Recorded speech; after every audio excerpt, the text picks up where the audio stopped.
on this computer. So the camera issue was that I've had to be using my Chromebook for everything because my desktop computer, which is... Oh, hang on. Yes. Yes. Matt starts recording and walks out of the room to talk to the people fixing something on his roof.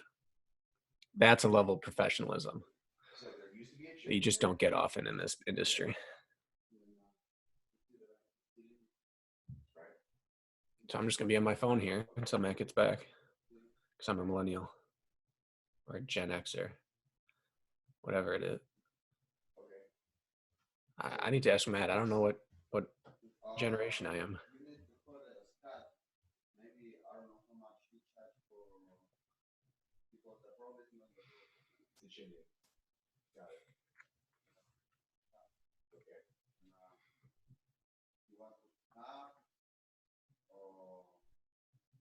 Cover it. Got it. Okay. Okay, I'll let them know. Call right now? Maybe tomorrow. I mean, you can call right now. Or they call the lady, what's her name? The lady that sends you. Yeah, you can call her. Scott, you want me to talk to him or you got it?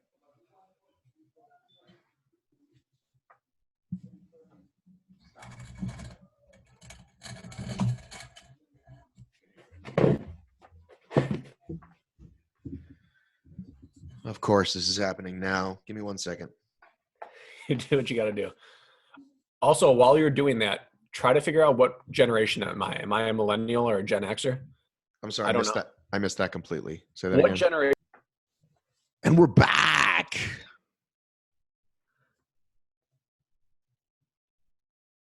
Is that my audio glitched, or is that a wait on me? That's when you're supposed to say, "Hey, Matt." Hi, Matt. Brakken Kraker here. You say, and we're back.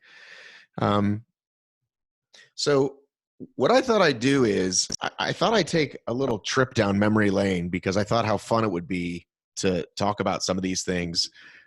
Those that have been around the OCR scene for a long time, I think will appreciate it. And if you're new, I just think you should know your history, right? That's right. Got to know where you've been. There's years of history, and it's fun to talk about. It's interesting to see where we've gone as a sport, right? And so I found this old hard charge photo, which is awesome. And why don't you first, the picture that I showed, why don't you talk about what that race was? And then I want to talk about some opinions I have about it and how it could possibly still be here today. This is the second hard charge conversation I've had in the last month after not talking about it for like almost a decade. Right. Carrie Tollefson, we had her on the podcast a couple weeks ago, and she was the commentator. So it brought up all the old memories. So it's funny that we're doing this. Right. So hard charge was this really, really regional OCR race that the premise of their race was that it was televised. And so they had people on ATVs and they had runners run with GoPros, and they combined it together to make this really like basement-y TV show that was really, really cool to watch. But 6 years before Spartan would do the same thing. 6 years before Spartan moved away from doing that because it was too much of a hassle. Right? Well, like what is the coverage they're doing this year? It's not as good as what Hard Charge did 6 years ago with like $6 on budget. Well, so when you say regional, they were in Fargo, North Dakota. They were in Chicago. They were in Wichita. So I don't know. Some people call that the Midwest. I don't really call that the Midwest. What do you call that? If you take Wichita out, it was just like Iowa, Minnesota, North Dakota, Wisconsin. And North Dakota doesn't really count. So the premise was, I'm going to have to link a YouTube thing about it. So the premise was, because I interviewed the producer, and the producer was the same guy that was involved with the Heartland Poker Tour. And so he had created this whole concept of, I think he started with the World Series of Poker guys in Vegas, but then launched his own thing. And it was like, hey, nobody's serving these communities. I bet I can and make a killing. So the Heartland Poker Tour did well, right, in these like similar venues. So I'm going to leave the big cities to Spartan and Tough Mudder, and I'm going to focus on this little tiny area. And they produced this, if you go back and look, it is a low bud show. But again, I mean, I feel like Spartan didn't do that. Spartan had the big NBC high production where they'd show a couple clips of you, and then it would be like 2 minutes of the Amelia Boone story or the fattest team story or whatever. And they didn't do a simple here's a gator, here's a GoPro. They were the racers coverage. It was not for the masses. It was for people who just wanted to watch a race. It was like watching ITU or Ironman. They had obstacle splits. I asked Spartan for that for years. They did such a cool job. They would show split screen, like the first 5 people through an obstacle, and they'd have a running time. They'd sync up the video so you could see how every person went through it and see who gained and lost time, and they'd show how much time they gained and lost. How cool would that have been in Jacksonville where the race was decided on obstacles? Right. And again, get me all fired up thinking about it, Matt. Well, because it's not, again, we'll show it, but it's not that complicated. And if you go look, it's like it shows you go through, and then it shows Zahaski go through. And it's like, as you can see here, Zahaski actually went through it faster, but he's still 2 minutes behind Brakken or whatever it was. And the courses and the obstacles are nothing that fancy. But again, this is 2013, so they didn't need to be. So here's my whole point, is that I was thinking about this today, is that he did it as a TV property. And if he had decided at some point, well, you know what, why don't I see if I can actually make money on the race and maybe actually bring it to a couple cities, it might have had, I think, more of a chance. But it was like, okay, I didn't really sell to big sponsors, and we're only getting a few hundred to each race. And it was done before it really had a chance. Yeah, it was unfortunate. I don't know if I'm as optimistic on you that it could still be around, just because we've seen everyone come and go. But I do believe that model, he could have taken that model to other races. Oh, like gone to Savage and said, hey, you guys have a successful race. I want to be your production crew. That's actually what probably would have been they'd have an established audience and race, and they could just say, let's bring our level of cool race vibe to your already cool race. That's actually a really good point. I hadn't thought of that. But again, he's not an OCR guy. No. His name's Greg. I can actually look him up, and he's on to the next project, which, was poker or a TV show or a commercial or whatever. But his background was not OCR.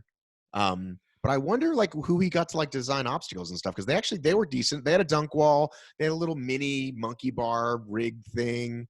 It was like directly in between a Warrior Dash and a Savage race, I thought. I think that's actually a fair assessment. But they were made appropriately, and there was enough enough width on the obstacles that there weren't huge bottlenecks.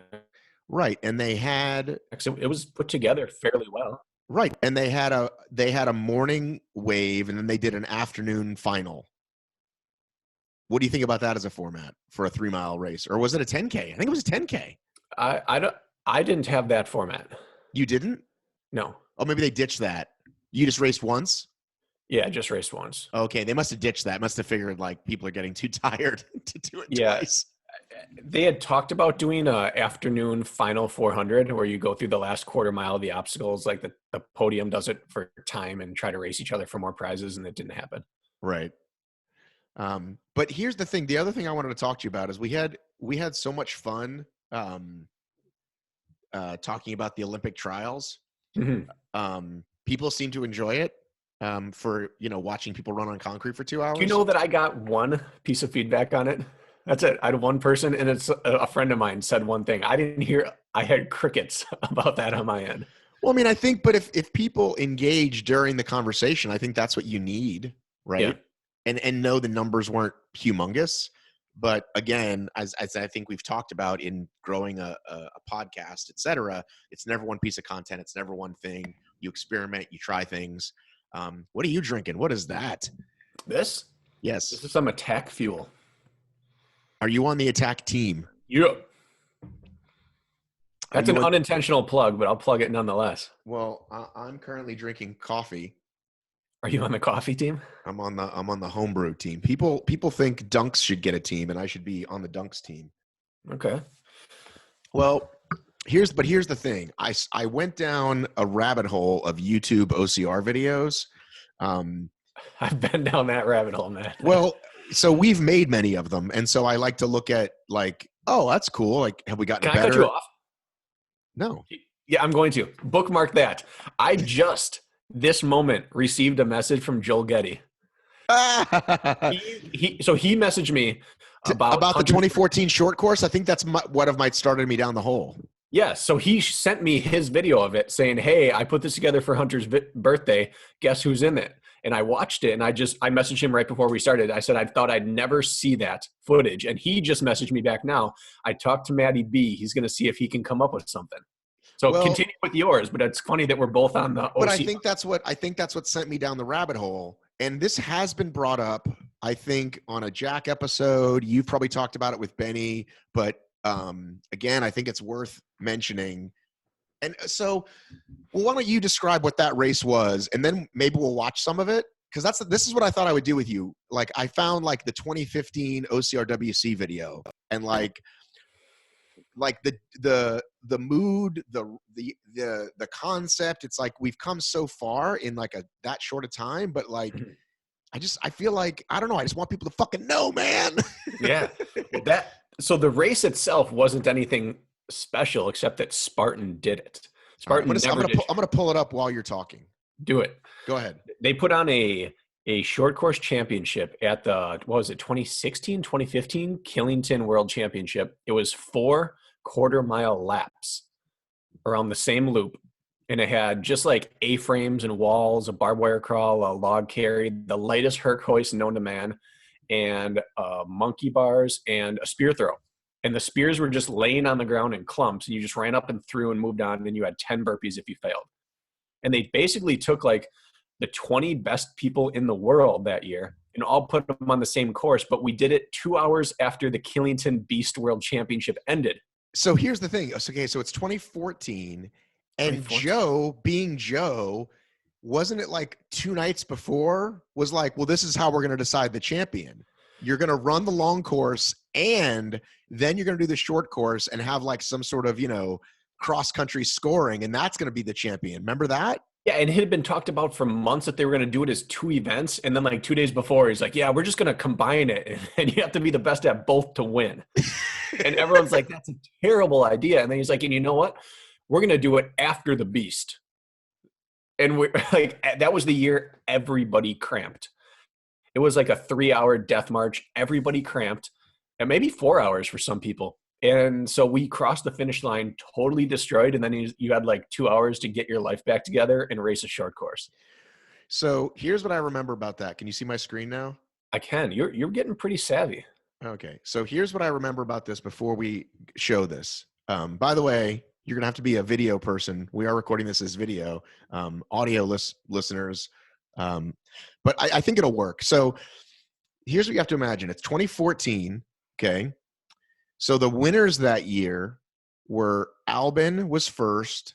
Ryan Atkins was second. We still did not know. We still less than 20 seconds, right? We still didn't know who Atkins was yet, right?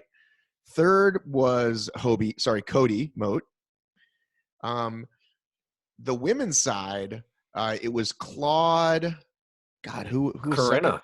Claude Corinna. Corinna failed her rope climb. Claude Corinna, April Lou, and Lindsay Webster in her first obstacle race outside of a mud hero comes in fourth. She did 10,000 burpees, or whatever it was. And so she wasn't even asked to do the short course. Who was asked to do the short course was people that they knew, basically, right? So you, Isaiah, Hunter, let's just watch it. Let's just see if we can watch it here.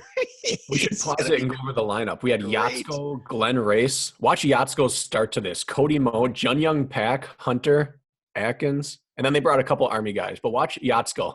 Hurdles the 5-foot wall. So Yatsko's, that was his jam. That was his thing. And the first time you saw it, you kind of lost your mind. The first time I saw it was on one of those Spartan TV shows.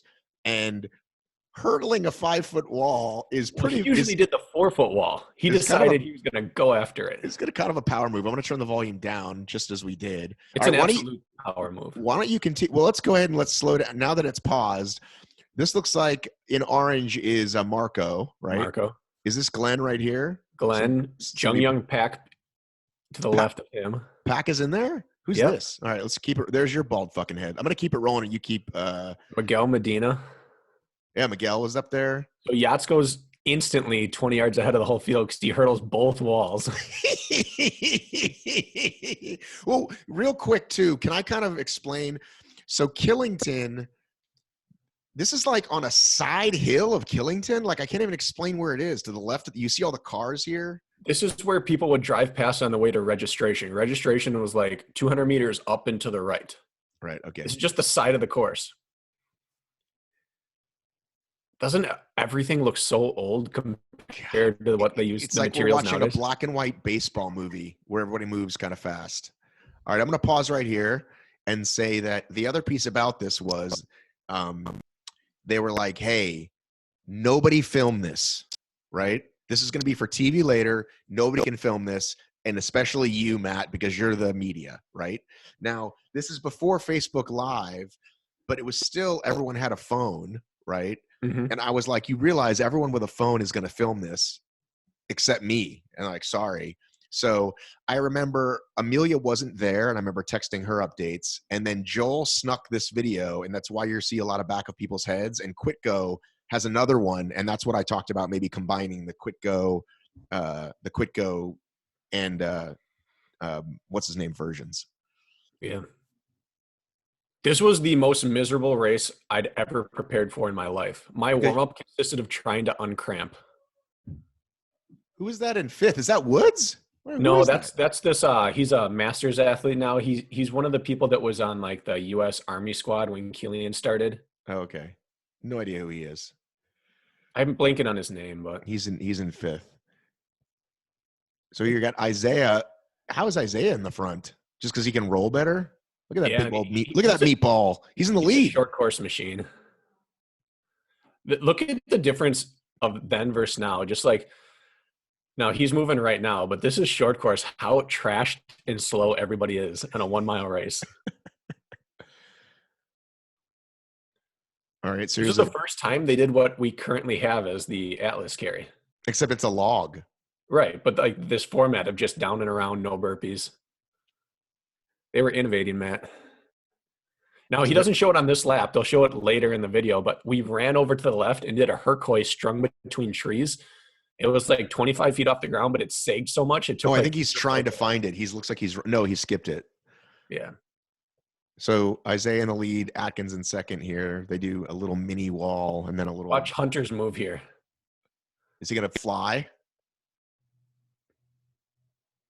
So he goes into this in fourth. And by the end of this thing, he's all the way back, all the way out to first, pretty much. Oh, he passed Yatsko. Maybe that was second lap, I'm thinking. So we came up to these monkey bars, and they were really cold, but everyone was soaked. And all day long, people fell off the monkey bars here. Look how slow we were compared to how fast people do monkey bars now. Yeah, and so this is, I don't know if this is like, you kind of lose track of the laps at some point, but essentially Hunter, you had to have a perfect little race. Hunter made every spear, and so he won. That's basically what I remember. Was that not be true? Yeah, I missed my first spear. I instantly was in last place. But this was the first only 15 burpees time too, right? 10 actually. Yeah, first time they did less than 30. All right, so let's just. Oh, there's your Herc. There's your Herc hoist in the woods.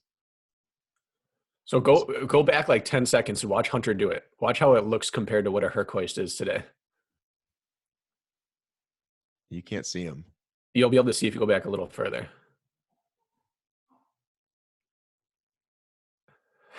Look how little effort that took. It looked like he was just like raising a flag. Look at untethered spears just laying in a pile on the ground. Right. Oh, I remember those. Doink makes it. So he won, and then didn't Cassidy win for the? And then Cassidy win for the women. Yep. And she wasn't really that big of a star then. Watch this up here. Oh, never mind. This is third lap. So we have Rose and James Appleton there spectating. Why was Rose not in it, do you think?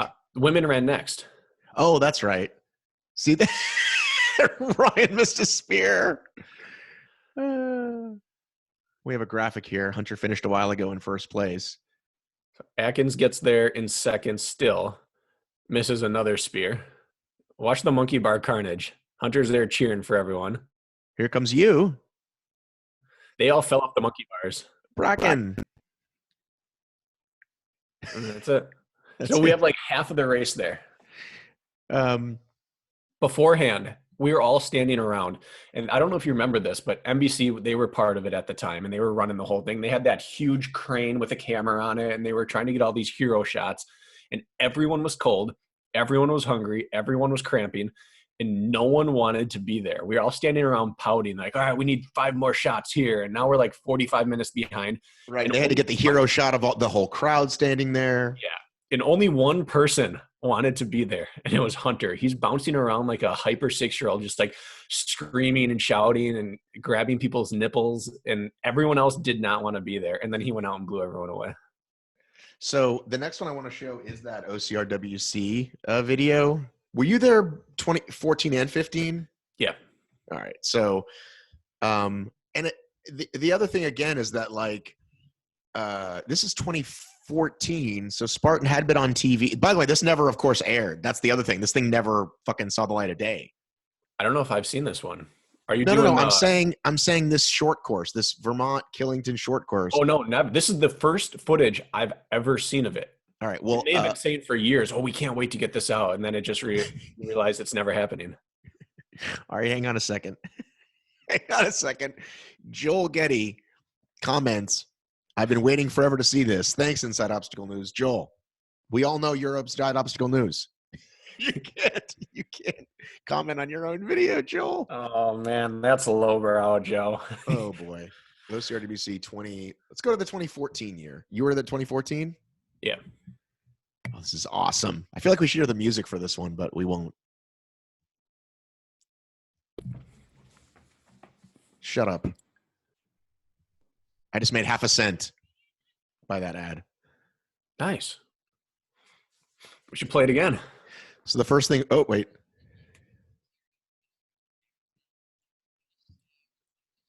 Look at this. Picture in picture in picture.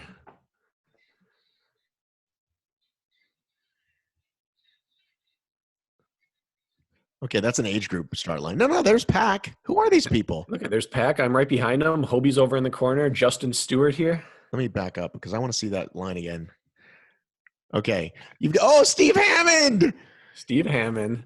There's Steve Hammond. Where are they hiding? Are the elites hiding? Well, this is what Payne would do his, this is a whole nother tangent, but Payne would do his 20-minute pump-up speech before this. This was like 30 degrees outside, so everyone was freezing, so we're trying to stay warm. But so, Atkins is there. There's Atkins. To the left. There's Atkins. Yeah, that guy, other guy was Justin Stewart. He was at the time the #1 tower racer in the world. Okay, and there's a cord here at the end. It's the only other ones I recognize. Slowing it down. And there's women that I also don't recognize. There was Rosemary Jari was in there. Remember that name? Oh, there's this is what's his name? This is Knudsen, the guy who had won the tough guy and was in the lead at World's Toughest one year before he broke his leg. There you are. There's your bald fucking head right in the middle. There it is.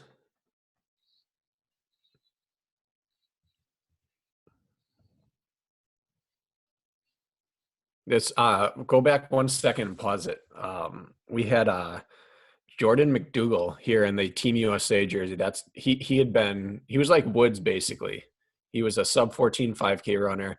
He ran for Team USA for the mountain running championships. That's why he's wearing his Team USA jersey. He went out and hammered this race, and he put the fear of God into people, and then he failed the rig 17 times in a row and started freaking out and said that he was cramping and he was bonking and he dropped out of the race. And the rig was 1.5 miles into the race. This wasn't the one where the rig was at the end, everybody was freezing. Was that the next year? Yeah. No, that one, it was always in the middle. This was the platinum rig where for whatever reason, it was like a mile and a half, 2 miles in, and it was the most bizarre thing people had seen. He started like shaking and telling everyone that he was bonking, but we'd been racing for like 17 minutes. But here's what I want to know. This is the reason I want to do this show is in 2014, and OCRWC doesn't exist yet. There's only Spartan racing, really, right? Mm-hmm. Maybe Battle Frog had started. Yeah, because I see some Battle Frog armbands. But tell me about, like, what were your expectations? How much had you spoken to Adrian? How much had you talked to the other athletes? What were your expectations at this race? The first ever OCRWC. I didn't have many expectations. I thought it was going to be like your basic regional OCR race, but with a lot of prize money and a lot of people invited. I don't think any of us knew we'd hit legit obstacles. And I don't think any of us really knew how good Albin and Atkins and those guys were. Where's Albin, by the way? He is in the red behind, to the left of Knutson, I think. No, that's not him. I don't know who that is. All right, here we go. We'll find out in a little bit. For those of you watching and you remember Mud Guts and Glory, the amazing Ohio course. Man, that's a waste of a venue not having good events there. Yeah, Mud Guts and Glory was there. And they held the first two OCRWCs. And it was the first time OCR races had come together. So you see different names of different obstacles, right? Different races have different, you know what I'm saying? Like Savage's stuff was there. Yeah.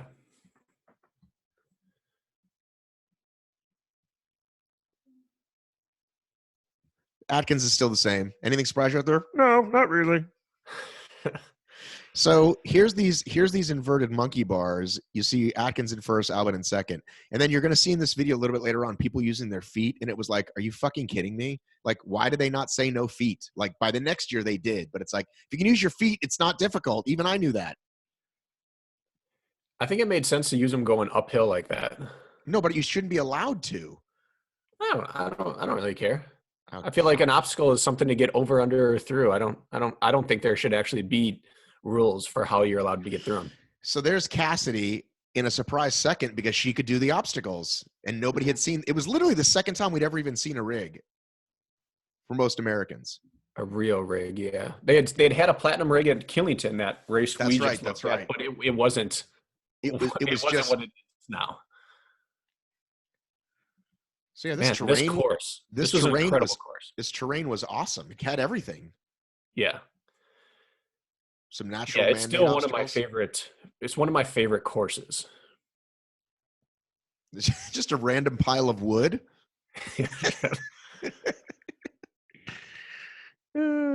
Oh, the old. This is what people think about when they think about the good old days of obstacle courses. So here's that platinum rig that nobody had seen. Pretty much nobody had seen. People are taking forever there.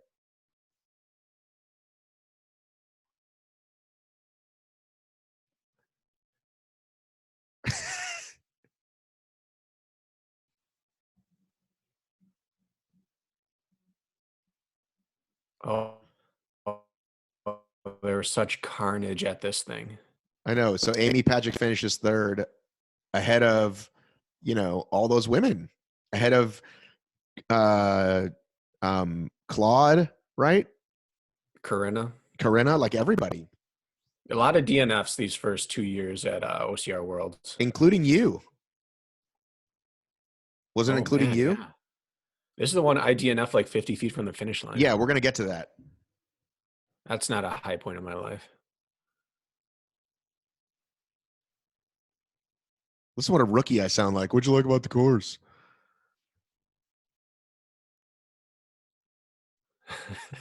I can't hear your voice at all on this. Look, oh, you can't hear it? No. Can you hear the music at all? No. Okay, that's fine.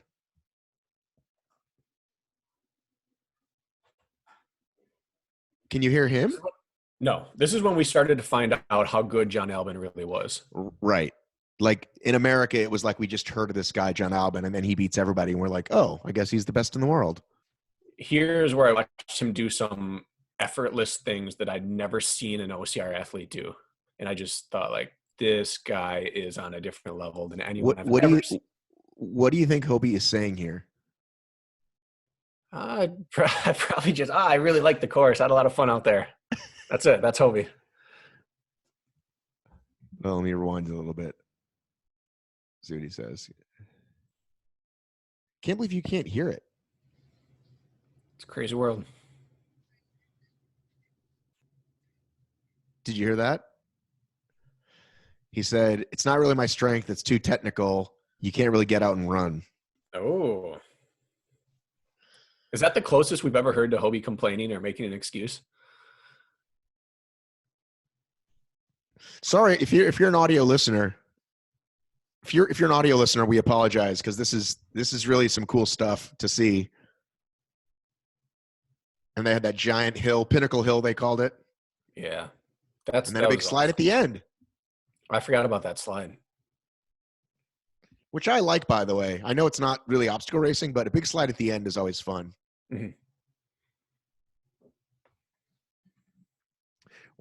So here's the end where we're going to come up against the, what do you call it? Tip of the spear. Carrying a rec bag. What's that thing called? Tip of the spear. Tip of the spear, which we now know as Olympus. Olympus. And tell us why you couldn't do this obstacle. I wasn't prepared for it. We'd never seen grip like this outside of a battle frog. And it was really cold and wet. And I had never before had to use my hands, like legitimately use them while they were cold and wet. And I blew out my hands. And I tried multiple times and my hands were just gone. And you can see the finish line right there. And I just walked off the course. Well, it was crazy. I got to it in like third or fourth, and by the time like fifth, sixth went by, I just quit. I want to say that I did fail a couple of obstacles. This was not one of them. Wow, look at you. So the next day then, so all afternoon, I just like was depressed about it because I thought I was gonna go top 3 at that race, and that was at the time. That was my first year not working. I was racing for a living, and I was like counting on prize money. And then Brian Gawiski, Atkins, and Albin and I were the relay for the next day. Oh, I forgot about that. Talk about the relay concept in year 1. 2 men, or women, you had a relay of 4. The first 2 ran the entire 9-mile course. Right. And then handed their timing chip off to the next 2 who ran the entire 9-mile course. So it was like a 3-hour relay race. But I thought after all this course, I'm going to get there at the end. I'm going to fail this again because it's impossible. I can't do it. And Albin and Atkins are going to be so disappointed and mad at me. That's all I could think about for 24 hours leading into this. And then it was easy because I had just figured it out. My hands weren't numb. Well, but and I it was just like, I couldn't sleep thinking I'm going to have Albin and Atkins, the 2 best guys in the world, pissed off at me when I can't finish this course. And it was like it is now, multiple attempt must complete. So people were out there forever. Mm-hmm. Like I was already gone. I had to get on a plane, and like, the top 3 teams of women had not come in yet. Oh, you froze on me. Yeah.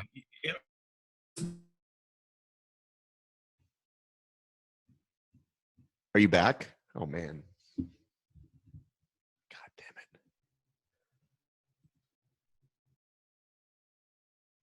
Are you back? Are we good now? Yeah. I was saying that the top 3 teams of women had not come in, and I left like it was late in the day. Yeah. And it was so anticlimactic. And then after that, Adrian realized like probably not the best way to do a relay course is to have. But the next year was one of the, well, every year the team race is awesome at OCR Worlds, but that next year set the tone for what a team race could be like. Because it was close. He made it was super close. There were 3 or 4 teams on the last set of obstacles together. He made the correct adjustments that a lot of times you don't see race directors make. I give them a lot of credit for adapting this every year to make it better. Right. Yeah, it's just some simple blocks there after the chains. Then you go over that thing. And there's Siri England winning. And ice bugs. Oh, good old ice bugs. When's the last time a race was won in ice bugs? There's Albin doing his thing.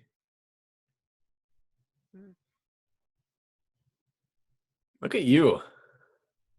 That's not me. That's Brett. No, you flashed there before. You were with Atkins. That's Oh. you. Hang on. I look the same, don't I? I got a beard. I'm wearing glasses, hat, and You hoodie. Which look is in better shape now than you do there. I think I am. Not a whole lot of people can say that 8 years after the fact. Well, it's 6, but whatever. I always exaggerate numbers. Well, oops. You have some interesting screenshots here, Matt. Oh, dude. I made the fatal flaw of sharing my entire screen. See what I can glean from this before you get rid of it. I'm trying to turn it off, damn it. Whew. Just in time. Dude, I send people a lot of screenshots. Do you know how often I have to clear my desktop? I don't. Well, so what do you think the biggest difference is between 2014 and today then? Or the top 3 about our sport? I think, well, one of them is that we didn't realize till we looked back, but the professionalism of the races has really risen. Like, what would you consider Savage right now? Like a top 3 production, but clearly third? As to Tough Mudder and Spartan, you mean?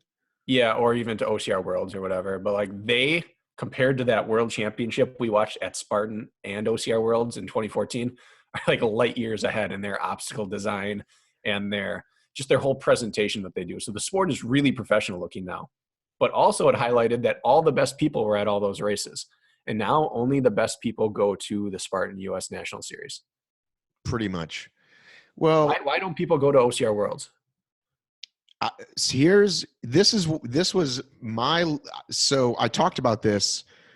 There's always a fall Savage here in September, and it was either last year or the year before. I remember asking people who came through the finish line, "What's next for you?" And they either said Tahoe or OCR Worlds. They didn't say both. Mm-hmm. And it was, you were kind of one or the other. You were kind of like a Spartan homer ish, right? And maybe you were just doing that Savage for fun. You were absolutely going to go to Tahoe, or you were like the person that did Savage and Conquer the Gauntlet, and you do them all. And so OCR Worlds is your jam. So it feels like there's kind of 2 camps. Mm-hmm. And I think it's pretty simple. I mean, the whole thing of I have to really be good at obstacles means I can't go to OCR Worlds if I'm not really good. I mean, listen, one of the best in our sport, Faye Stenning, is like, I'm never going to that thing again because she didn't want to do Dragon's Back. Yeah. I think that's one of the big keys is that no matter how good the top of our sport is, a lot of us are super insecure about our obstacle proficiency. It's 2 camps. Or I guess 3. You have the people who are like, yeah, I'm fine. Or the people who are like, everything needs, the Newells or whoever who just won't stop telling you that you need to make everything harder. And then the people who just quietly sit in the back like, oh God, if they make anything harder, I'm never going to make it through. And I think that camp will not ever touch OCR Worlds. Well, the idea of this is the World Championships, it should be really hard. So I think, and this is the part where I give Adrian a lot of credit, which I give him for a lot of things, to find that balance is really hard. Yeah. And you got 1 day to get it right. And, with the different distances, you kind of have 2 days to get it right. Like they fixed Lagaff or whatever. But, the Euros one year, no women finished. And it was like, well, that can't be good. That's not like, well, you're not good enough. It's like, no, that's too hard. You can't have a 0% and think that that's what the sport is doing, right? Mm-hmm. I agree with that, but I guess my take overall on World Championships is that you can't test something that the regular season doesn't test. Because all season long, you have one caliber of athlete, one group of athletes who are shown to be clearly better than everyone else. And then you get to Tahoe or you get to OCR World Championships, and only like 2 of those top 10 people have a chance. And it shows that either we're testing the wrong skill throughout, in the classroom, or the classroom is teaching the wrong skill. It'd be like, I look at it like if you had like 20 kids in your class that all got 100% on all your assignments and projects, and then they all failed the test and only 2 of them could do it, then either teaching wrong or you're testing wrong. And that's what I feel our sport is. I don't think the tests are bad. I think Tahoe is incredible. I think OCR World Championships is probably the best obstacle course race I've ever seen. But the regular season, 99% of the races don't reflect what the World Championship will be like. And so there's no continuity between the regular season and the championship, where every other sport that I can think of, the championship just reflects who's good at the regular season. So I think we just have a disconnect between the regular season and our championships. I like that teacher analogy. I'd never heard that before, because it's like, yeah, in that Euros case, you're a bad teacher. You can't blame the students. You're not a very good teacher if everybody fails. I think, but it also goes back to, an argument we've had too many times, is that if you're going to have a championship event, it can't be one and done. Like, it's why you should have multiple attempts, because if it is the first time seeing something, there's no reason you should not be able to get up and go, oh, fuck, I just learned something. I'm going to do this again, because you've already been punished. You're behind because you failed, but now you get to get back up and not, well, I'm fucked because 30 burpees is 2.5 minutes. And like, my race is done. Even though we all say like, well, I can stay in it. My race isn't done. You know what I mean? It's like why they did what they did at Jacksonville this year, right? They did the runaround. What do you call that? They did the penalty loop. The penalty loop. Gave them the runaround. The runaround. Well, I want to go back to a question I already asked you. I think I asked you this already, or maybe it wasn't recorded. I can't remember. When did we record? When did you guys ask me questions? 2 weeks ago? 3? Before or after Jacksonville? Before. Okay, so I'm going to ask you now. Yeah. Guess you got some light in the room. You and your co-host doing a great job. Really enjoy you. Running public. Finally got an Instagram page. It's already paying off. People sharing shit left and right. That's right. That's all to you. We would have been dragging our feet for a while, but Matt Davis lit a fire underneath us. You guys came on the show and were like, guess who's going to win the race? The guy who can do the obstacles fastest and the guy who can recover after the obstacle back to running 100%, right? That's what Ryan Atkins did and does better than anyone these days, correct? It was a throwback race. But here's the question. How is this news? Why is it news? Why is it any different than we've ever known about anything? Because the trend the last several years is that there's long stretches of running in between obstacles. And Jacksonville was the first NBC, I still call them NBC races, the Old first school, baby, televised or U.S. National Series race that had high obstacle density. And without density, like when's the last time obstacle density happened in Tahoe or West Virginia or Utah or anywhere? It doesn't happen because it's impossible when you have a 13-mile course and you only do 35 obstacles. But now to have a 5K course, a little longer, with 25 obstacles, now you got yourself a stew. But Ryan seems to excel when it's longer and harder. Oh, I don't think it has anything to do with Ryan. I think Ryan, that's not a shot at him. Ryan does great at everything. Ryan is he has one of the most far-reaching skill sets I've ever seen out of an endurance athlete. I think it's more the fact that other people had weaknesses. Right. But if you're saying that those advantages all paid off in a shorter race, but then how do you explain his proficiency do you understand what I'm saying? Like, yeah, well, he has both ends of the spectrum. He can do that red line, run while he's tired, super efficient on obstacles, but he can also run up a mountain at 20% grade for hours and be one of the top 3 to 5 people in the world at doing that. And then he can go down the mountain and be one of the top 2 or 3 people in the world at doing that. He just doesn't have real weaknesses. And if he does, he's worked them like his foot speed would be considered a weakness. And yet he's still one of the 5 to 7 fastest people in the sport. So his weaknesses, he's even raised up to relative strengths. What do you weigh currently? What is your race weight these days in OCR?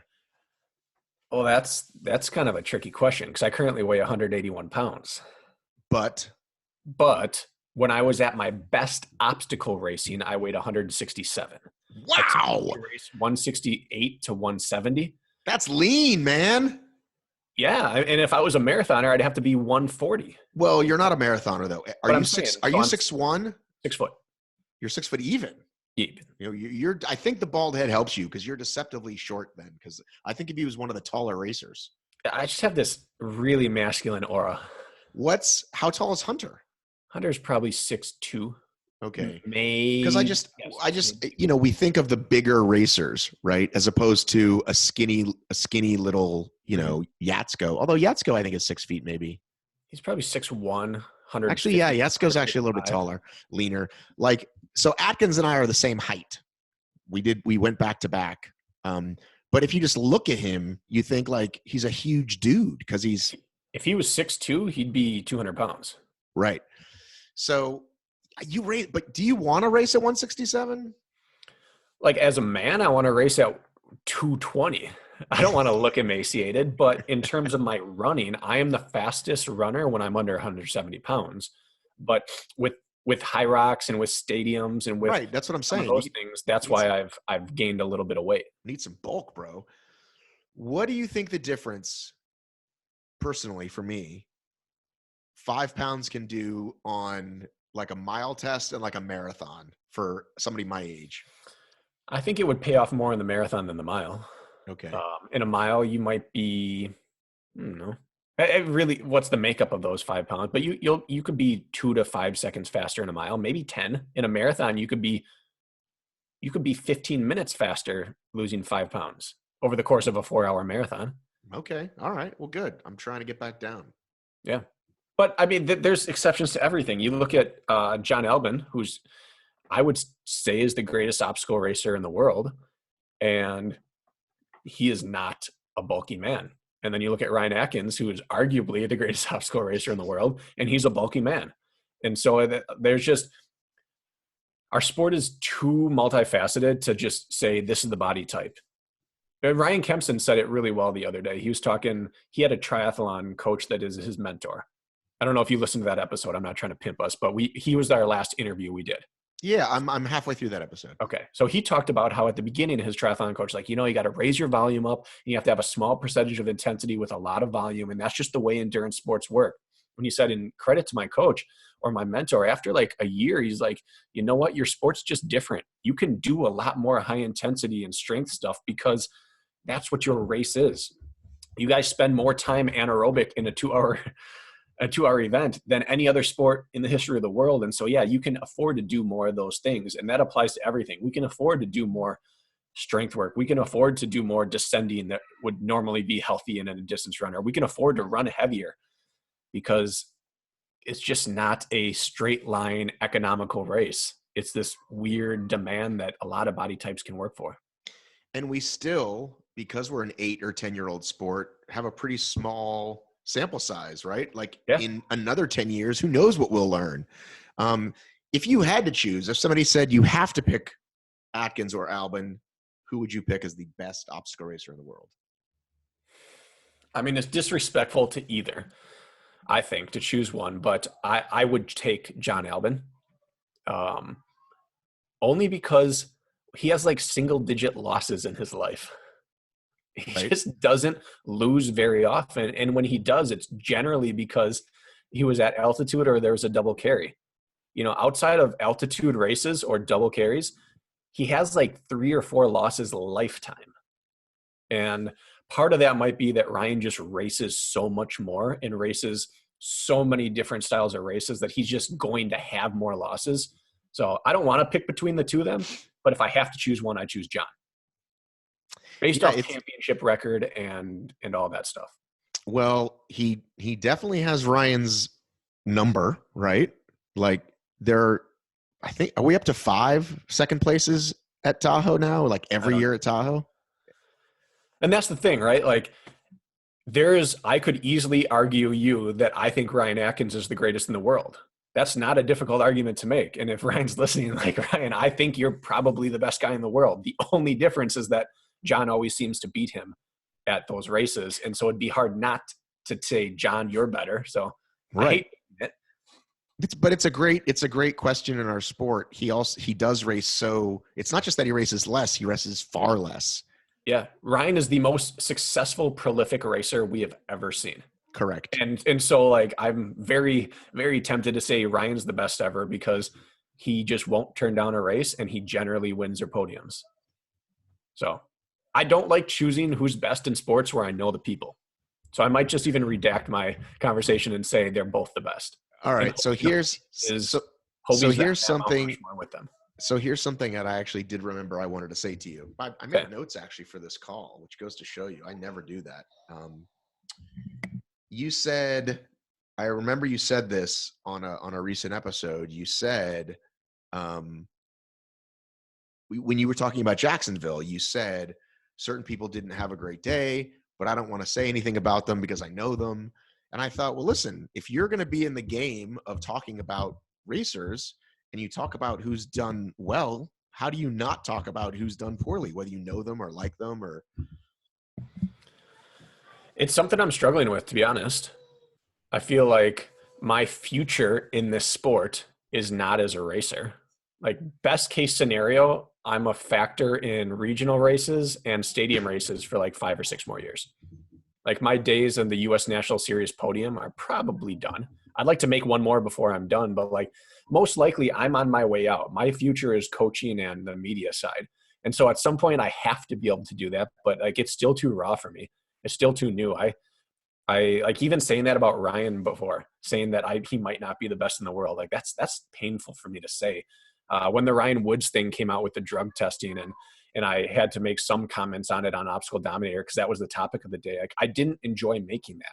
Those comments would be really easy for me to say if I didn't know the people, but I do know them. And like, I really enjoy these people. And so I don't know if it's going to be a time thing. If over time, when I'm no longer racing at all, if I'll be able to do that, like with no guilty conscience, or if this is just like, if I'm never going to be able to talk about anyone I've raced against.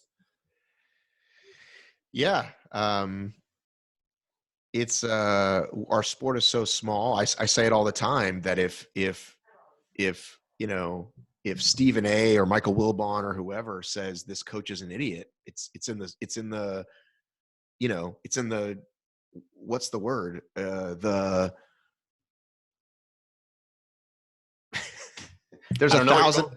There's 1,000 other people saying the same thing or contradicting it, and it doesn't really matter. It just gets lost in the shuffle. Whereas in our sport, there isn't. And so if I have to say something about Spartan as a sport or you as a racer, it's really hard. And I've definitely said things I regret, and I've said things that I apologize for. And it's it definitely bleeds some, especially if you spend a lot of time with somebody. I mean, I admitted that my friendship with Woods was clouding my judgment of predictions, but I feel like as long as I give everyone a fair shake, right? As long as I don't exclusively, kick people out or whatever. I mean, we had to write when he got caught, and I knew that that's a Google search that's going to follow him around forever, but I couldn't not write about it. You know what I mean? Yeah, no, I get it. And that was it's hard. That is why I'm sure you've noticed the trend with our show. Like we don't do the personal stories that much on like trending topics. We don't do news reporting. We're just trying to talk about running is because it's too gray area for us. We don't want to get on and have to debate about people's personalities or about their race performances. Our take is that hopefully, and this might be flawed, maybe we run into our ceiling very quickly with this, but our hope is that we don't have to get into the negative. We can celebrate the positive, celebrate the great performances, and stick to talking about the good things or talk about negatives in generalities rather than talking about individual athletes. That's our hope. Yeah, I don't think you have to do like a hot take show like Josh and I do, or like you and Benny kind of used to do more. And we won't. It's just not our personality. But again, I think, you have to, if you are going to go this route, you have to be able to say, who didn't have the race that day? Kempson. He did these 3 things wrong. And you're saying it as an objective reporter, not anything personally. You're like, oh, well, he was 3 seconds slower on the bucket carry this year, and it's because of this. And I think people will like that because it's not just me and Josh and spouting off whatever, which people like it as entertaining, but because you can actually look at what happened, right? Like, you know what I'm saying? It's like I do. And you're right. I agree with you. You're correct. But I'm not there yet. I think that it's going to be a growing process. What I can say is that I've been on the other side of the coin. I've seen conversations online where someone has very innocently pointed out something I didn't do well, or something that my brother did poorly in a race, or something that a friend of mine did poorly. And it's really innocent stuff. And I get like super pissed off right away. And I shouldn't, but like, I know that that's how an athlete looks at it. Any criticism is just going to fire them up, and it could be a good thing for them, but that's like, we keep a ledger in our mind as competitive athletes of anyone who's ever slighted us. And that is like, that's your drive. Like, do you remember who called you a quitter at 2014 OCRWC? Everybody. I'm sure you did. Everyone online did, and they were right. They were right. And there doesn't matter. They're in my ledger, and I draw on those things when I need a good workout or before a race to get fired up. And so because of that, I don't want to yet. I'm not comfortable being negatively positive about people's races. Right. I'll have to get there, but I'm not there yet. Yeah. Well, if you guys are doing it, if you guys are talking about the next series of races, right, as Seattle comes and these other ones come, I think it probably will come naturally. Yeah. And there is a way to do it. I know there is a way to do it. I've done it with other things. It's tougher when you have a personal connection. The Ryan Woods things is perfect. I have so many things to say about it when it's not him. I have very concrete feelings that I would not hesitate to share. But because Ryan and I have spent hours running and talking together, and even literally spent hours talking about drug use in endurance sports prior to his test. Like, he and I were on the same page about a lot of things. And so if it were anyone else in the world, I'd be so quickly just jumping on and be like, that's a BS excuse. It's been used here, here, and here before. Do not listen to that person. Right. But now it's personal, and I know him, and I know his thought process before this. And now it's too murky. I can't make statements on it because I'm compromised. Right. But even that is still a very like hot thing versus just, these are the things Kirk did wrong in Jacksonville. Yeah, but they're different sides of the same coin to me. And I know it's probably a weakness that I need to get better at. It's going to take time, I guess. I tell you what, when I am no longer competing against them, it will be so much easier. Right. Because then it's just right. And I guess you could argue that is. You should listen. Now. You should ask your buddy Carrie. She has to talk about people she ran with. Yeah. Yeah, but I haven't heard her do a whole lot negative. No, I mean, I haven't either, but yeah, I know what you're saying, and you're right. Good old Carrie Tollefson. I need to have her back on this show. She'll do it. She just had a bunch of big people on her show. She had Mev, and she had because she was doing the media that I was hoping to be doing for Atlanta. Like, they were all there. It's crazy. But hey, man, stuff happens. I'm glad we got to do our thing, though. I thought it was fun. I was thinking about playing it like as a second part of this show, like just including it. And if people wanted to listen to it, they could tack it on to the end of it. Hear you and I talk for 2 hours. Hey, Stacy. Stacy's here with my afternoon dunks. I'm embarrassed. It's got so much cream in it. I'm embarrassed to show you. That's a woman's drink right there. No, a woman's drink has froofy stuff in it. Yeah, no, cream's manly. Men are always like, oh, bro, I just need more cream. Listen, I'll be honest. When I'm with someone and they're at my house, for example, and I'm going to pour us coffee, I usually say, you're probably a man and take it black. And they say yes. And I say, I am not. I'm giving you a hard time, but I actually don't believe in masculinity of drinks. Well, I don't think like a whiskey shot or a beer makes you a bigger man than having like. Yes, it does. An apple teeny. Being able to drink people under the table is very important in life. That flavor shouldn't matter. 10 margaritas shouldn't be more impressive than 10 beers, or vice versa. when you were running for your Division III school, did you Right. was there a lot of like, well, we could probably drink a little bit tonight and then it gets out of hand, or were you with a bunch of strict guys who were like not gonna fuck with their whatever? I think you need a little context. Every year, Playboy puts out a list of the top 10 party schools, and they've stopped including Wisconsin schools entirely. Since you left. No, just before I even got there. It's First just of not all, I don't listed. think Playboy exists anymore as a magazine. I didn't say as a magazine. I don't think I've ever read a Playboy magazine, but they have articles on the interweb. No, I'm thinking I don't think they exist anymore, period. Haven't they like gone away? I don't know. Anyways, at the time where they were doing it, they stopped including Wisconsin schools because it was redundant. So no, there wasn't like maybe we shouldn't. It was just it was a way of life at the time. Some guys find a way to do both. Look at old Hunter. I thought about that. No, that's what I'm saying. Like it was a way of life. You just did both. There wasn't like a maybe we'll have a late night. Oh, okay. I just thought maybe before a big meet. You Oh know. yeah, I mean you didn't do it the night before a meet, and a lot of people tried not to in season, but a lot of people didn't worry about that. Right. I was going to make another joke, but Do it. Let's hear it, Matt. Well, I was just going to say before the big NAIA tournament or whatever you got in for your Division III school. NAIA is a different division than D3. Sorry. All right. Division III national championships, Matt. Okay, sorry. I had one of the weirdest nights of my life. The night after, hours after my final Division III national championship meet. It was a very strange night. Because you had like 7 Wisconsin schools all there, and things got out of hand after.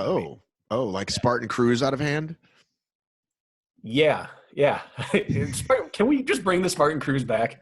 Well, that was the other video I was going to show you. Can I show you that video? Spartan Cruise is one of the biggest regrets of my racing career. Do you want to explain what the Spartan Cruise was? Spartan Cruise, it was literally a cruise ship that Joe reserved only for Spartans.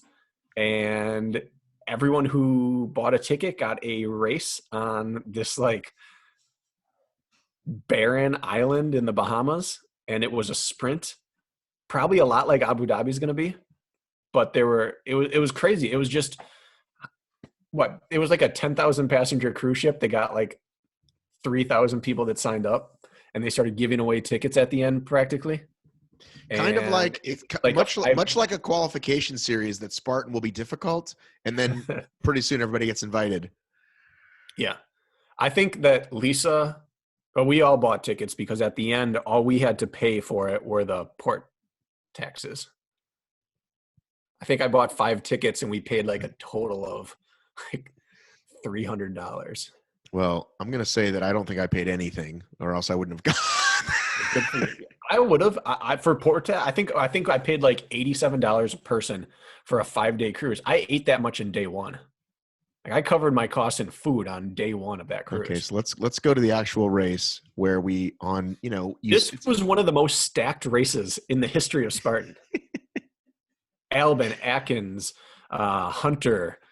Or Hobie and Cody? No, Hobie and Cody wouldn't have been there. There were like 5 world champions in that field, and then a bunch of people who were close. Really tight starting lane, starting race. What do you call it? Starting shoot. Oh, we still climbed in and out of the rope, in and out of the water. That's where this was a really cool section of the race. I remember how pretty the water was. Yeah. Super we had like salty, 6 swims in that race. We're jumping on inflatable things. Hey, there you are. Look at that. That's America right there. Rubbing my belly. What's happening? That was such a hot race. Do you remember that? Yes, look how bad I'm sweating. That's what I'm talking about here, about how bad I'm sweating. It was 10 in the morning or something when we started. There was no shade anywhere near, and the start got delayed. Ooh, remember the spears were different? That spear cost me so much money. I got to that spear like one step behind Albin and Atkins. And then We all missed except for, oh no, Albin hit it. No, did he miss too? Isaiah won the race. That's what I remember. Well, everyone missed. Isaiah comes in and makes his spear, as does Kent. They were the only two that made it, I think. And they take off, and Albin was still in first place. He went the wrong way. They went the wrong way. He realized it and went back to where he went off course and then kept running like he was supposed to. Isaiah just cut right straight across to the next flag he saw and kept running. So he went from third to first. And there's that afterwards there was controversy about it, but it just didn't end up. Nothing came of it. But Albin should have won that race. He got hosed. There's a little swim there. This was a long swim. What do you call it? Drag? What do you call that thing? Plate drag? Plate drag. Yeah, I did this twice, and the second time was with, do you know who the second time I did this race was? The second loop? Myself and my brother. Yeah. That was when Macaulay broke his foot. Correct. On that aforementioned rope climb in the water.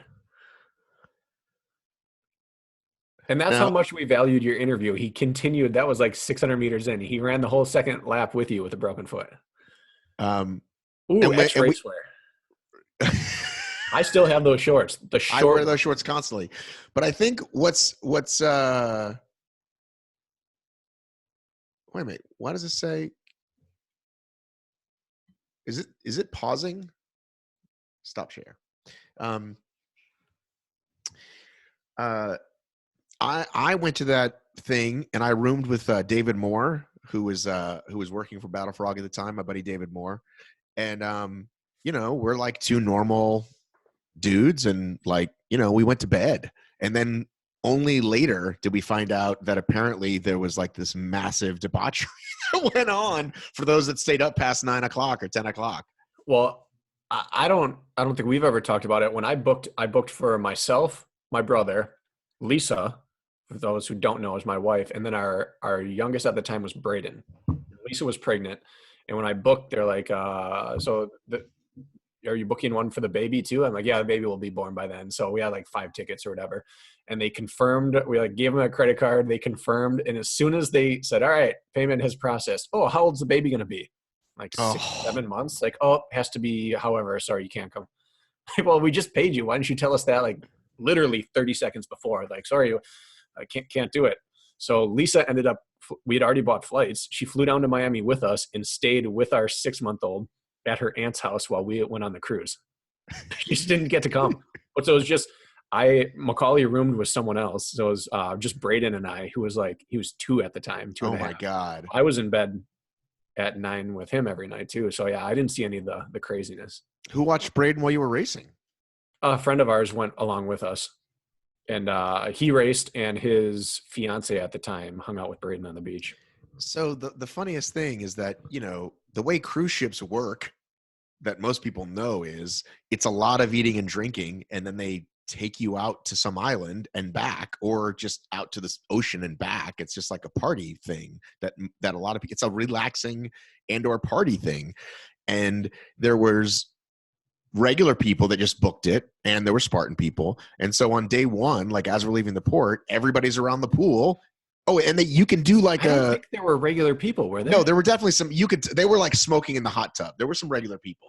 I think those were just like what you would find at the normal open waves of the guys who like put out their stig on the ground and put the timing chip on and go walk the course. Maybe. I thought, well, here's the thing. I think, once it gets to a certain point, the cruise itself is like, well, we've got to sell some more tickets. It kind of becomes like a Groupon situation. I don't know. Maybe I was wrong. Yeah, maybe. But I did not think they were open waivers. I didn't.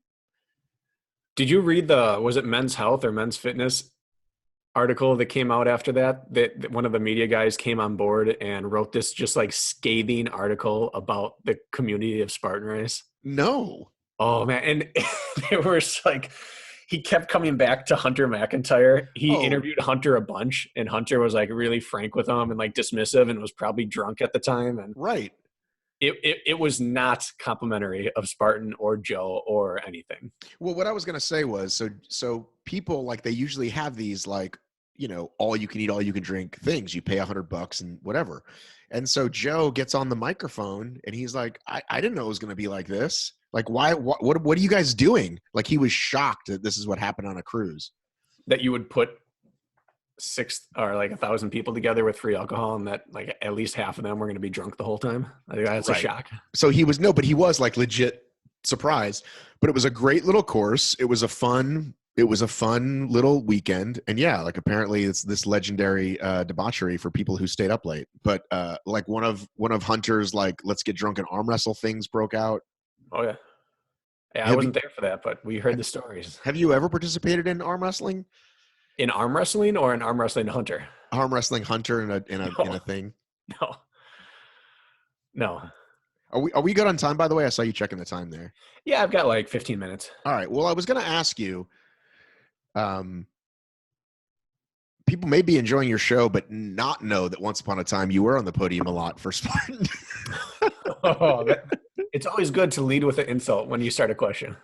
Well, I mean, I waited till this part in. No, I just want to say, like, I was gonna whip up your athlinks and talk about when you were like winning consistently, back in the day. So what year was your first Spartan? 2011. Oh yeah, that's right. We did talk a little bit about this, right? Mm-hmm. We talked about Glen Rose, right? Yeah, that was my second race. So when the stadium series started and it wasn't even a series yet, do you remember that? Like when it was in Green Bay, wasn't it? Like, or not Green Bay, but it was always, it started year one with the series. It did. Maybe year two. I didn't do year one. So my first year there was a series. Yeah. I reached out to you to try to find an article and I was to write the article like, hey, the history of the stadium series. You're like, I don't know, these 5 people, I think. And I was like, that doesn't help me. It was like, gives you a place to start. I was like, okay. Gives you 5 more people to ask. That's right. So were you thrilled? Were you like, okay, I think I can do better in this than I'm doing at a beast or a super? Yeah. I mean, like a lot of people know this, but I grew up playing a lot of sports and running middle distance. And for me, middle distance did not extend past 1 mile.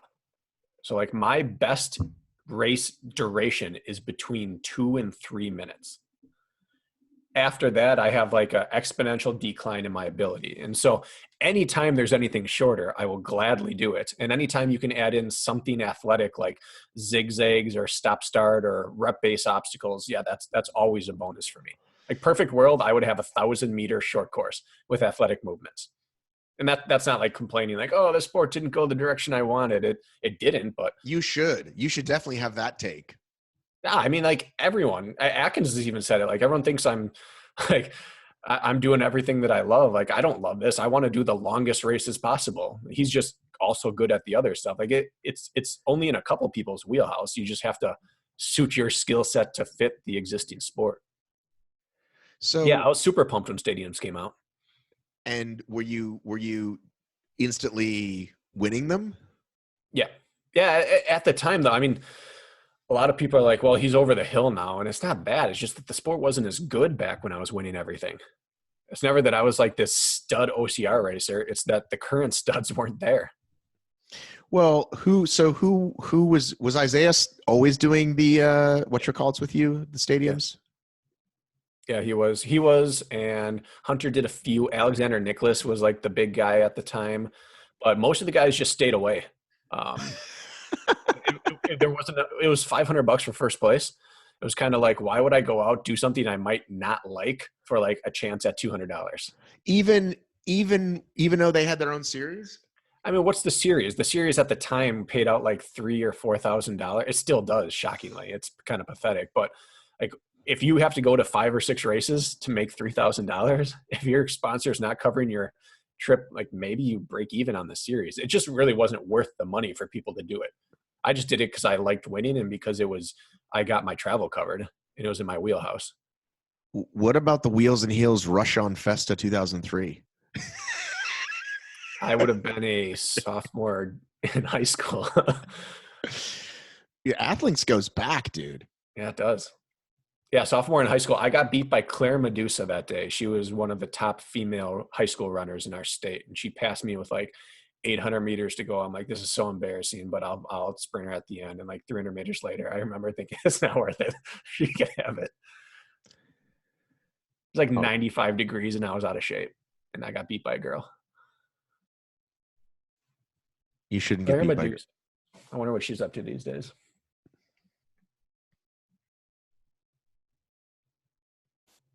You scrolling through, trying to find something. I'm trying to find. Yeah, I'm trying to find the stadiums. Here's a beast you won in Carolina. That's impressive. It's depth of field. Well, I beat Alec Blennis and Jung Young Peck that day. You remember? Wait, but I was at this race.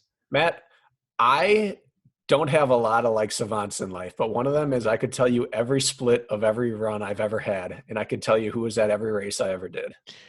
And I could give you a play-by-play of every step of every course I've ever run. Right, Running just sticks in my mind. I'm going to read this. It's actually you lost. Cody won. Oh, I thought you were talking about the next year. Cody won that one. I was at that point just trying to stay in the series points total. You were 10 minutes behind him. Cody, Brakken, Alec, Jung Young, Earl Rugland. Mcdougal was 7th. Yeah. I ran with Cody for 2 miles that day, just 3 miles maybe, to build up a gap. I just ran until I couldn't run another step with him, and then fell off the wagon and jogged it in. But we had already built up like a 7-minute lead, and so it didn't matter. That was your goal. My goal was just to get points, and I knew I didn't want to be in a battle with people, so I just wanted to get away and get out of sight. Yeah, I was at that race, October 2012. I remember that race. That was that pink day, right? Where it was like breast cancer or something, and they were spray painting pink on people at the start line. I do not. That I don't remember. Okay. At all. Where's the first? I'm trying to find the first stadium thing. You won Indiana, big deal, of course. Yeah, there's no one there. Ooh, superhero, Central Florida. I think I was at this one too. That was probably the championship that year, right? Or it was the Intimidator. So was that like the super distance for them? I don't remember. Hunter, Hobie, you, Mcdougal. Oh, that was the day. Yep. We went there to beat Hobie. We were all trying to beat Hobie. Hobie had never lost outside of Killington at that point. And we were all going there to beat him. And all three of us were ahead, because Hobie couldn't swim at the time. All three of us were ahead of Hobie. And Hobie passed Mcdougal and I with like a quarter mile to go. We couldn't stay with him. And Hunter got him. And Mcdougal and I missed out on our chance to beat him in his first race. Yeah, I remember that one too. 5:25:13. Yeah, I was at that one.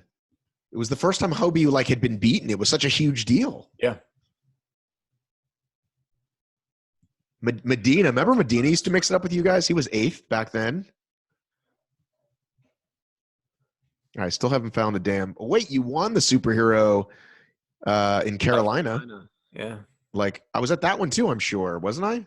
Yeah, we were running the same circles, Matt. Did we like each other? I think we did. I didn't know you yet. Well, when did you stay at my house for Savage? What year was that? Oh, that was probably 2 years after that. And you lost because you got stuck in a damn tube. Oh, that Florida, I got stuck in the tube. Georgia, Yuri just beat me. Dude. Okay, can I don't think I've still forgiven you then. For what?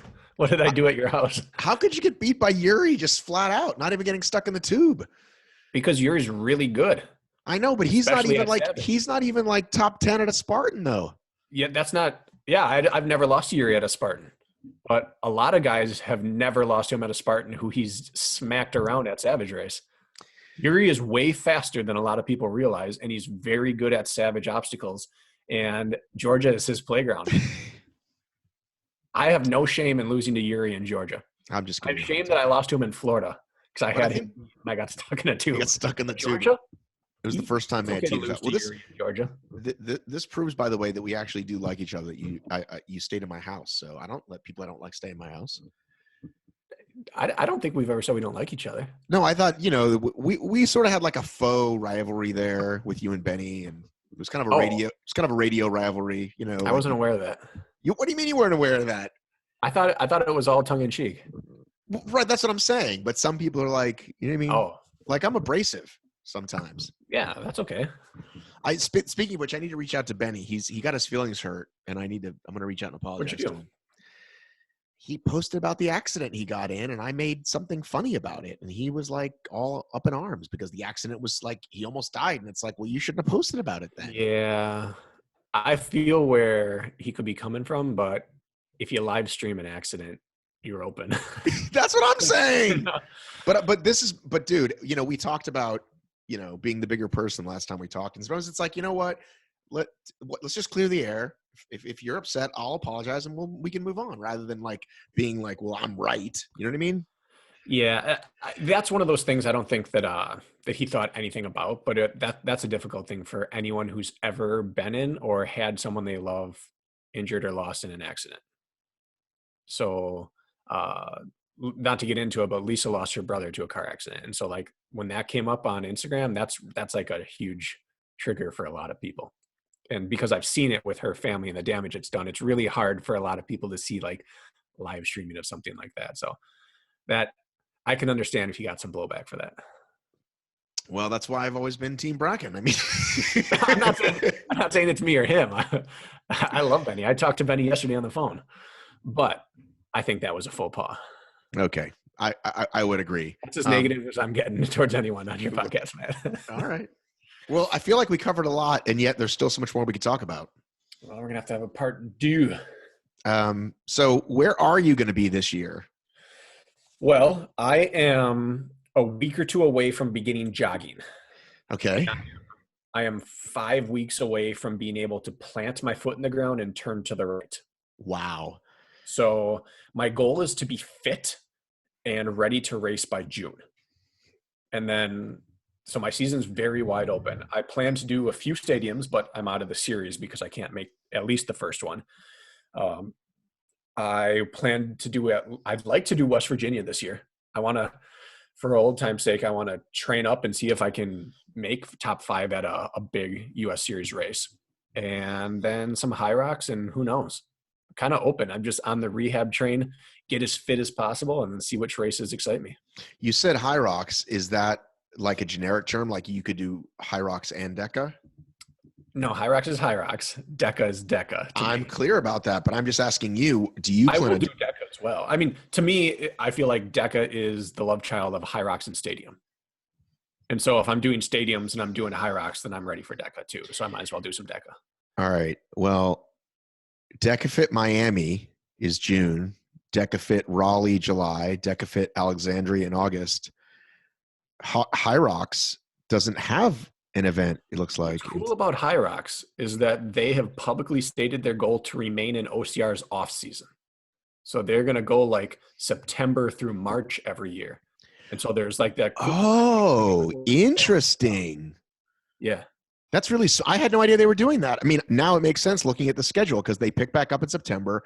LA, Houston, New Orleans in October, Miami and New York. And I don't know if that was their original intent, but they've now made it a point. And I think it's really cool. It gives people a strength-based alternative to get through your off season and work on some weaknesses and have fun. But you could go to, none of these DECAs are close to you either. But then again, not a lot of races are close to you, period. Right. Yeah. Did you see what Spartan did in the Midwest this year? They did what they always do and like never do that many races, and then people complain. They removed the Minnesota race, which was the best race we had. They took so there's only 3 actual Midwest races. One of Marseille. What about Marseille?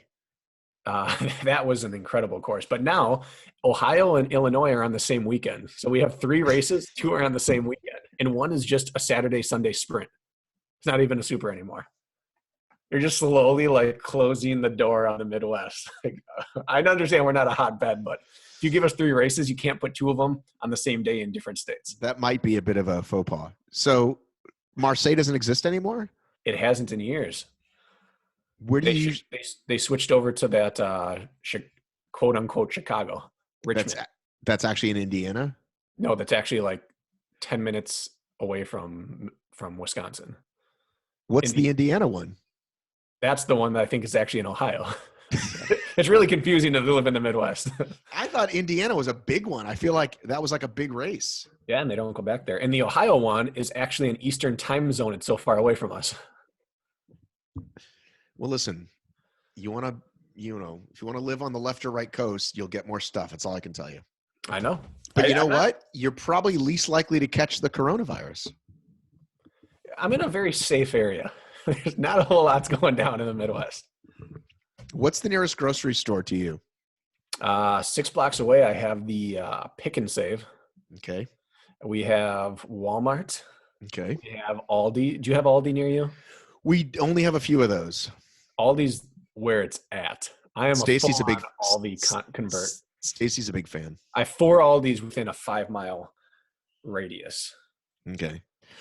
Since you're into the slow jogging, could I come to you to where you are and do some training? Because you could actually we could be at the same pace. If you and I raced any distance right now, you would win.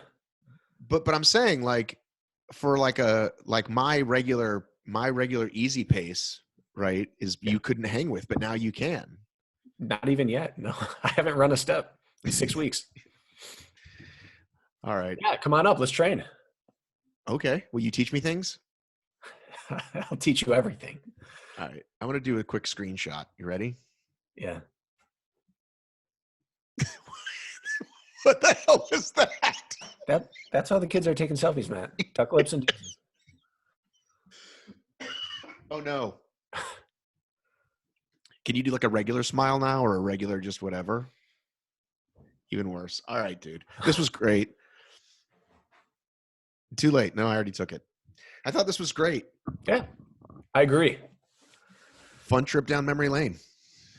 Seeing some race footage that I have never seen before. Which, again, audio listeners, if that bores you, I apologize. Have you tried out, real quick, I see the VJ hat. Did I ask you if you've tried out the zeros yet? Yeah. Yeah, I have the zeros. I love them. What about the, what do you call it? What do you call it? If they're what I'm thinking of, I got a size that was too small, and I didn't really have a use for them, so I sent them back. The speeds. Oh, yeah. Since we spoke, I took your advice. I think we should say this publicly. I know I've messaged you this, but I'm going to say this publicly. Some Carbon X's by Hoka are on the way to me. When you get them? To be reviewed. I don't know. I asked for a tracking number the other day. Let's see if I got one yet. Checking my emails. Oh, hang on. Got a bunch of emails. Hang on. Oh, wait. I got an email from the guy. Hang on. Oh, hang on. I just got a UPS tracking number. There are very few things more exciting in life than getting new shoes. Well, I got to say, it's probably not something I would do. And then you told me, out for delivery today. Matt, you're going to have to call me back when you get them and live stream your first run impressions. Should I really? Yeah. I mean, God, it really is going to make that much of a difference? I don't know. If you listen, it might get worse. Listen, it might get worse. Listen, I probably would not have done that. That's not something I would do. But the more we talked about it, you were like, no, dude, it's going to make a difference. When you said, here's what Brakken Kraker said, I would not run a marathon without a carbon plate shoe. Did you not say that to me? I did. Okay. So they're on the way. I have a new contact. Or at least without a maximally cushioned super light shoe. But yeah, carbon. So the Hoka, I got my contacted Hoka. I will be doing a review. I will be doing an honest review. And I'm going to let you know. Oh my God, I can't believe they're going to show up today. That's exciting. I'm excited for you. Okay, buddy. Talk soon. See ya. See you. Bye.